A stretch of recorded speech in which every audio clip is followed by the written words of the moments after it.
না, এটাই মনে হয় আমার জন্য সৌদি আরবের শেষ উমরা হতে পারে। আসসালামু আলাইকুম গাইস, আশা করি সবাই ভালো আছেন। ইসমি সাইমন, আলহামদুলিল্লাহ ভালো আছি। তো আমি যাইতেছি ওমরা হজ করার জন্য তৃতীয়বারের মতো। তো আজকে আপনাদের সাথে শেয়ার করব আমি কিভাবে যাইতেছি, কোথায় যাইতেছি। তো ভিডিওটার সাথেই থাকুন, পুরো ভিডিওটা দেখুন, হয়তো বা কিছু জানতে পারবেন, কিছু শিখতে পারবেন। তো চলুন ভিডিও শুরু করা যাক। আলহামদুলিল্লাহ, টিকিট তো হয়ে গেছে। আল্লাহর রহমতে কিছুক্ষণের পরই আর কি ওমরা উদ্দেশ্যে রওনা দিব, ওমরা করতে যাব। না, এটাই মনে হয় আমার জন্য সৌদি আরবের শেষ উমরা হতে পারে, কারণ সৌদি আরব ত্যাগ করব খুব শীঘ্রই, আশা আছে। বাংলাদেশ চলে যাব। তো সবাই আমার জন্য দোয়া করবেন। আমার সাথে যাইতেছে আশিক, পর্যন্ত আগাই দিয়ে গেছে যে জিসান, খুবই ভদ্র একটা ছেলে। যাই হোক, সবাই আমার জন্য দোয়া করবেন, আমরা যত আমার কবুল হয়, আল্লাহ কবুল করে, আর আমি সবার জন্য দোয়া করবো। কি হয়েছে? আশিক কি চলে যাচ্ছে আমাদের মাঝ থেকে? আমাদের মাঝ থেকে এই যে আশিক চলে যাবে, ঠিক আছে, প্রবাস জীবন ত্যাগ করে দিবে।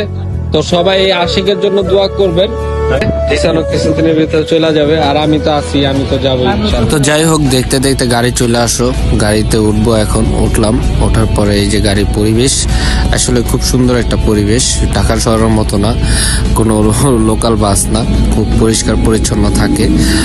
তো গাড়িতে উঠলাম, বসে দেখতেছি, ভাবতেছি যাইতেছি উমরায়, ঠিক আছে। মনের ভিতরে অন্যরকম একটা ফিলিংস কাজ করতেছে, যেটা বলে বোঝানোর মতো না, অন্যরকম, খুবই অন্যরকম কাজ করে। তো ভাবতেছি এই সৌদি আরবে বেশি দিন থাকা হবে না, হয়তো এটাই আমার লাস্ট ওমরা। তো চিন্তা করতেছি যে এবারকার যেভাবে হোক জান্নাতি পাথর চুমু দিতেই হবে। তো যাক, যে ভাবা যাইতেছি। তো গাড়ি নামাজের জন্য বিরতি দেয়, খাবারের জন্য বিরতি দেয়, কারণ আমাদের এখান থেকে যাইতে প্রায় 6-7 ঘন্টা লাগিয়া যায় মক্কাতে পৌঁছাইতে। এর জন্য বিরতি দেয়, আর নামাজের জন্য দেয়, খাওয়ার জন্য দেয়। তো আলহামদুলিল্লাহ, নামাজ শেষ। নামাজ শেষ করে এখন আবার গাড়িতে তুলে থামাতে 15 মিনিট সময় দিচ্ছে। 15 মিনিটের ভিতরেই নামাজ শেষ করে গাড়িতে যাইতে হবে, নাহলে গাড়ি ছাইরা দেবে।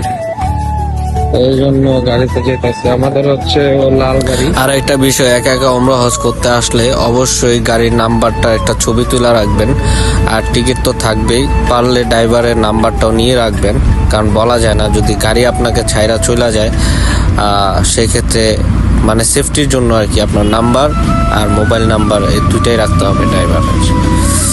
তো গাড়িতে উঠা পড়লাম, উঠা ভাবতেছি যে এই সৌদি আরবে আসলাম জীবিকা নির্বাহের জন্য, ভালো কিছু করার জন্য, কিন্তু কিছুই হইল না। যাই হোক, আফসোস নাই, 3বার হজ করতে পারবো, হজ করব। আল্লাহ এটা লেখা রাখছে, এটাই অনেক কিছু। টাকা পয়সা বড় কিছু না, আম্মা আব্বুর জন্য দোয়া করবো, এটাই অনেক কিছু।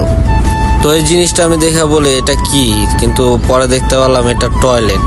যদি ইমার্জেন্সি কারো টয়লেটের দরকার হয়, তাহলে সে এটা ব্যবহার করতে পারবে। গাড়ির ভিতরে সকল প্রকারের সুবিধা আছে।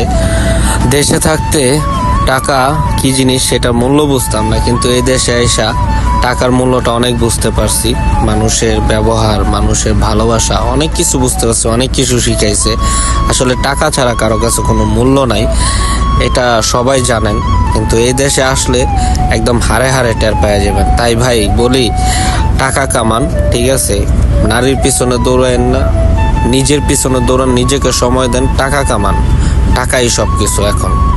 তো আমরা 4টা বাজে রওনা দিচ্ছি, এখন প্রায় রাতের 8টার উপরে বাজে।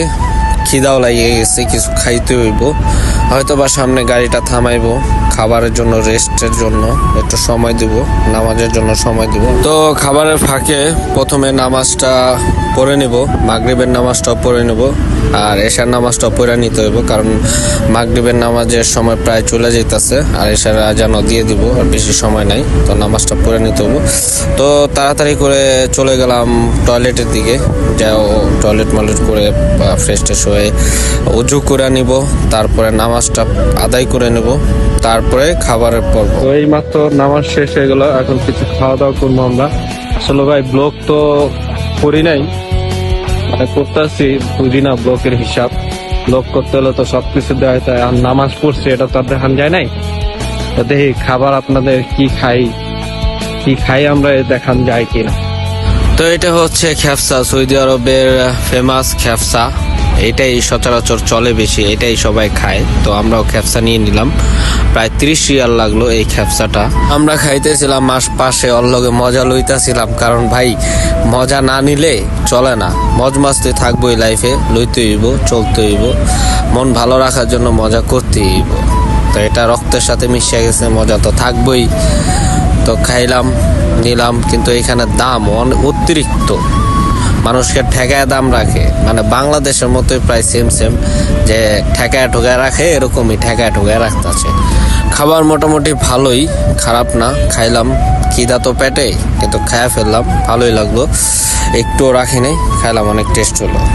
তারপর খাওয়ার শেষে চলে যাব আমরা আবার আমাদের গাড়িতে মক্কার উদ্দেশ্যে। তো খাওয়া দাওয়ার পর্ব শেষ, এখন গাড়িতে উঠে একদম তায়েফে চলে যাব। তায়েফে যেয়ে গোসল টোসল করব। এর মাঝে উঠা আশিক আর আমি একটু মজা করতেছিলাম, বলতেছিলাম আমার চ্যানেলটা একটু প্রমোট করে দে, সাবস্ক্রাইব করতে বল। এতক্ষণ আমার ভিডিওটার সাথে যারা ছিলেন তাদেরকে অসংখ্য ধন্যবাদ। সামনের ভিডিওটা দেখার জন্য আমন্ত্রণ রইল। তো আরও ভিডিও আছে, তো পাশেই থাকবেন, সাথেই থাকবেন। আর চ্যানেলটি হলে সাবস্ক্রাইব করে দেবেন, ফেসবুক হলে ফলো করে দিয়ে পাশে থাকবেন। আসসালামু আলাইকুম।